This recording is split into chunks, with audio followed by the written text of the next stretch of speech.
The belt is loosely tied at the side. The plain neckline lends itself to a variety of jewelry. Thank you, Pearl.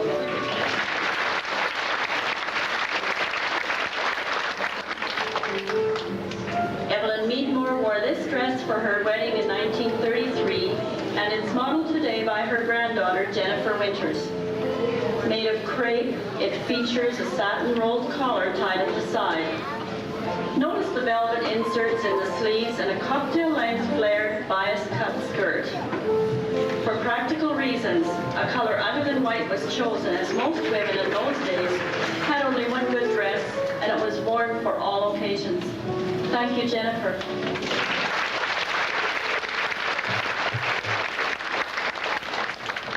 Our next little bride is wearing the gown worn by Helena Friesen, also in 1933. Carla Rempel is just the right size for this simple but beautiful gown of cream-colored crepe-like material. Featuring lace insets in the fitted sleeves and over-the-top bodice. The princess line style is gathered gently at the waist by a satin sash. Mr. and Mrs. Friesen will celebrate their 60th anniversary next year. They have lived in Elm Creek since 1950. Thank you, Carla.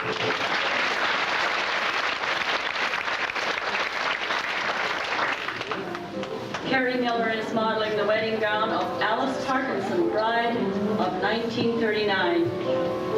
The gown is made of georgette, a flared skirt with a shirred cummerbund. A matching jacket and hoop sleeves with rows of self-ruching makes it a unique style.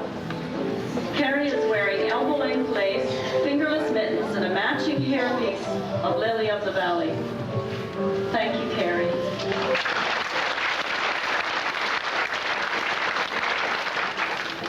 This going-away suit was an outfit that Olive Foote wore in 1944, and today it's modeled by Janice McIntyre. It features a gray pinstripe with kick pleats in the skirt, and she carried a stylish muff with pockets inside for extra warmth. Thank you, Janice.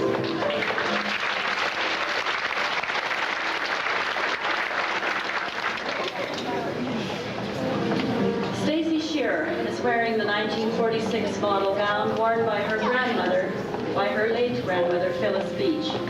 This satin dress has a net overlay on the skirt, featuring a scalloped neckline and short cap sleeves.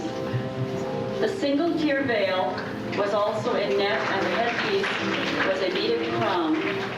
The original outfit was completed with elbow-length lace gloves and a bouquet of red roses. Thank you, Stacy.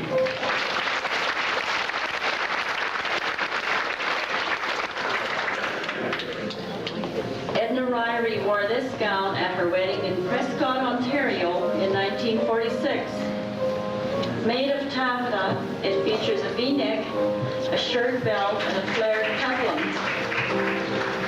accented with a flower at the waist. A string of pearls completes the neckline. The peplum was very popular during the 40s and has made a reappearance in the 90s. Angela Martins is our model. Thank you, Angela.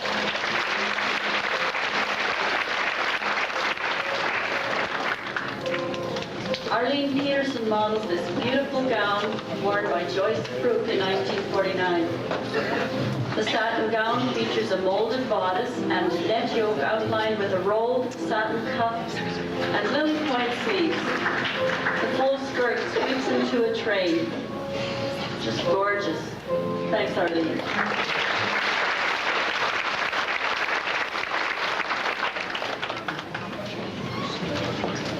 Simonson is modeling this pink bridesmaid's gown worn by Jean Polson, nee Tibbet, in 1952, and again by her sister Norma in 1953.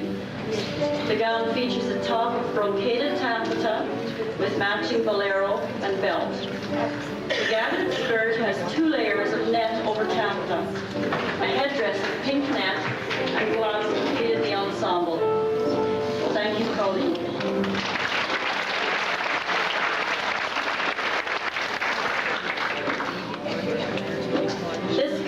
Worn by Jean Polson in 1953 and is modeled by Lucille Hayward. is of lace and net with milk white sleeves. The satin skirt features lace panel with soft side pleats.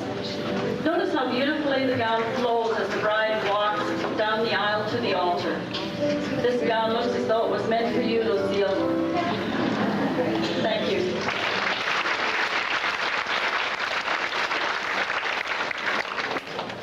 Stella Weave, Nee Martins, is modeling her own gown of 1958.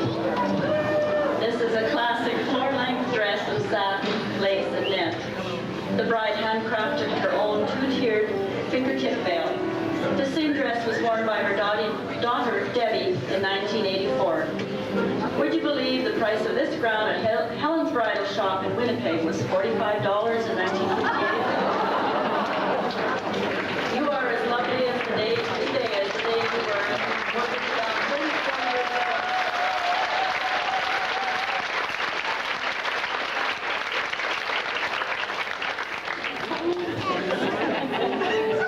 This unique navy dress and coat outfit was worn by Carol Cook for her going away in 1966. The dress is sleeveless, and the three-quarter length jacket accents the straight-fitting dress. The white and navy hat highlights the white detail of the outfit. The white handbag and leather shoes complete the outfit. The outfit is modeled by Carol's daughter-in-law, Darlene. The brown-plaid two-piece men's suit was worn by Jake Bandman when he was best man for his sister's wedding in 1966. Jake wore the same suit for his going away in 1966 when he married Carol. The very generous pant legs taper to a narrow cut bottom. I think Chizzy Croker's enjoying today.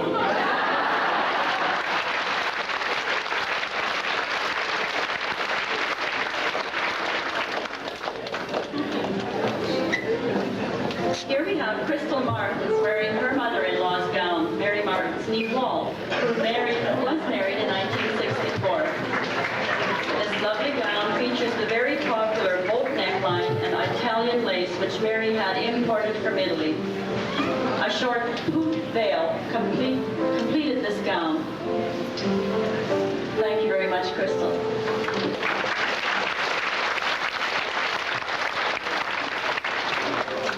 Lorraine Tippett wore this wedding suit in 1964, and today Janice McIntyre is modeling it.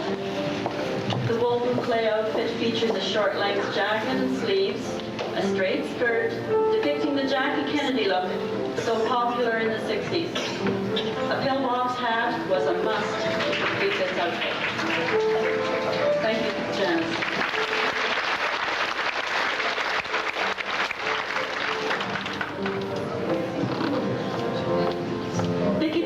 Wedding gown from 1969 is modeled by her daughter, Julie. Vicki made her own gown of hammered satin featuring a yoke front and back and bell-shaped sleeves of French lace with scalloped border. The shaped back hemline forms a slight train of lace with matching scalloped border. Vicki also fashioned the headpiece of roses, holding the four-tiered veil in place. Thank you, Julie.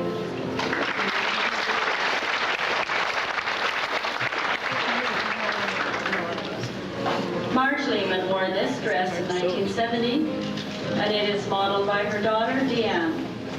It is lace over pot de soie, topped with matching lace coat.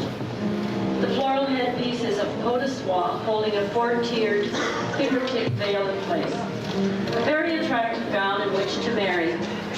Thank you, Deanne.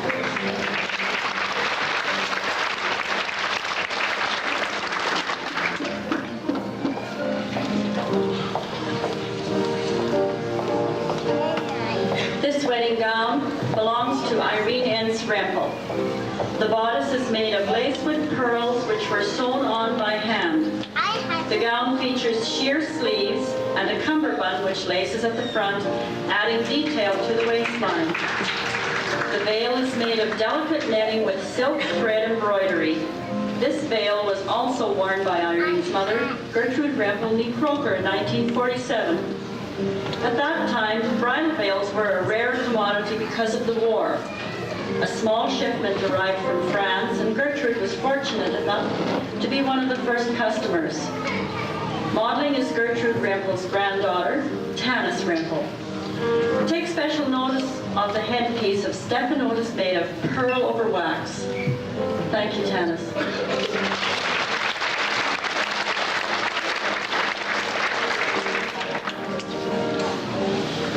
Ellen Foote Blaine is wearing her own wedding dress from 1976, hand crocheted of cotton sheen. It features a scalloped neck, sleeves, and hem. The bodice is interlaced with ribbon, and a ribbon belt completes the outfit. This gown is certainly a one-of-a-kind garment. Very nice, Ellen. Thank you.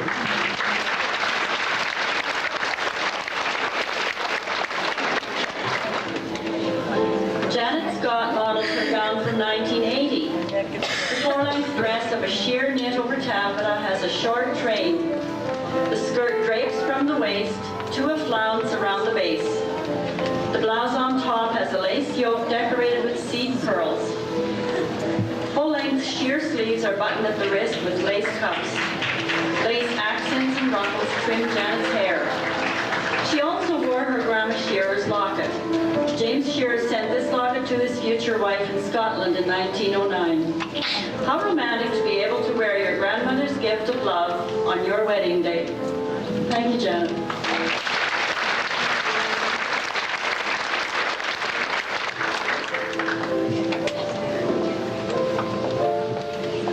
Laurie Schrader is modeling her own wedding gown of 1983. Laurie looks lovely in this Victorian-style dress made of satin. Her dressmaker, the mother of the bride. Thank you, Laurie.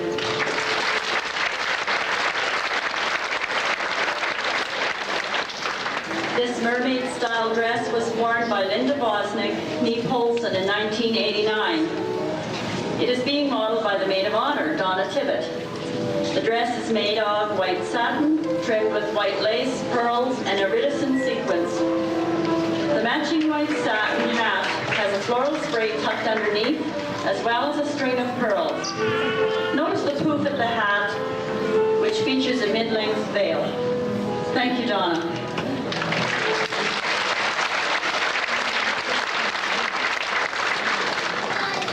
We're entering our last decade of bridal gowns. Joanne Friesen Zappa is our first 1991 bride. She is wearing a mermaid-style satin gown. A special feature of the gown are the accordion pleats in the cap of the sleeves, the train, and the side skirt.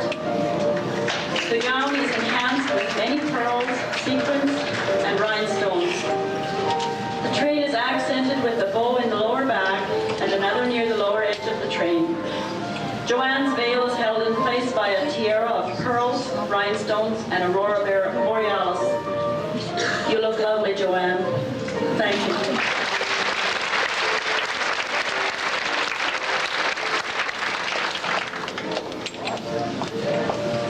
Our second 1991 model is Gloria Frey's née Croker.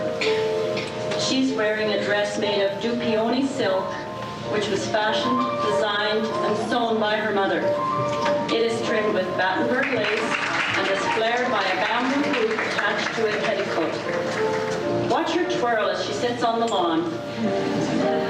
You're as lovely as you were last year at your wedding, Gloria.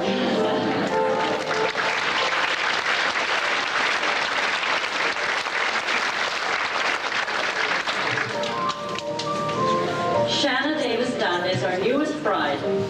She was married on April 4th of this year.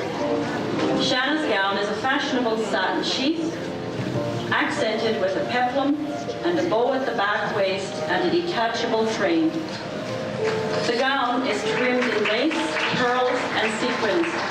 This bride is wearing a hat with a tulle poof at the nape, falling into a veil. The hat is trimmed with a garland of white silk roses. Thank you, Shanna.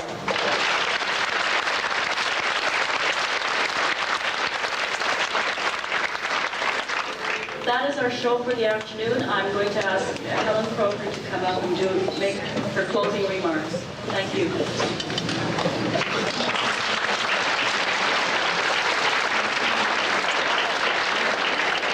Thank you, Mary. I would like to give a special thanks to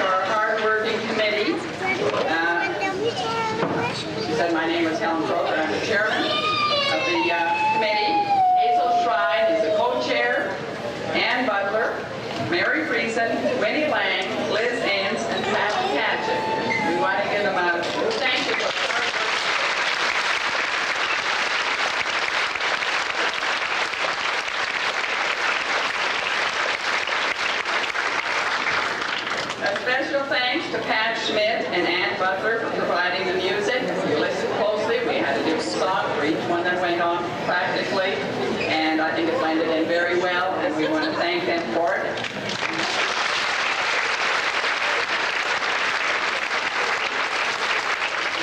And a thank you to Ann Butler for, in spite of running up and down those stairs, I know how many times she could still come up here and sing songs.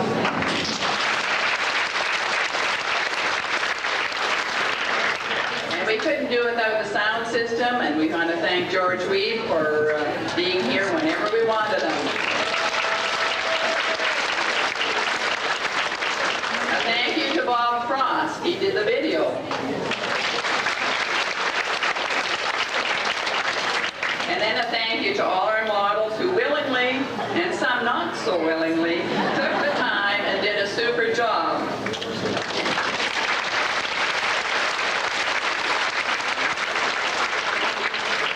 And thanks to the many who helped behind the scenes. There were mothers there, and there were many who dug into their trunks and attics. And we want to thank also those who were ushering out in the parking lot and in here as well. And we want to thank you all for coming.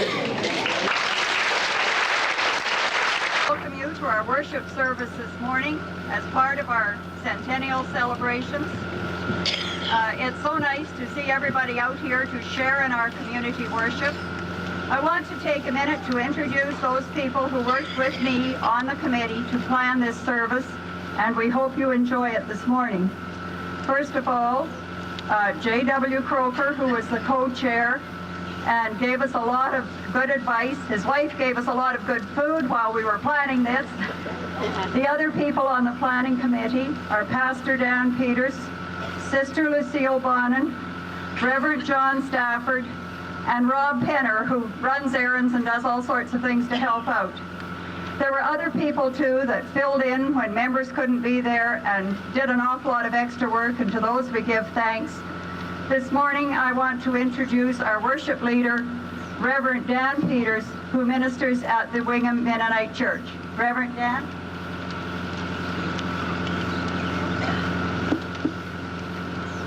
Thank you very much, Helen.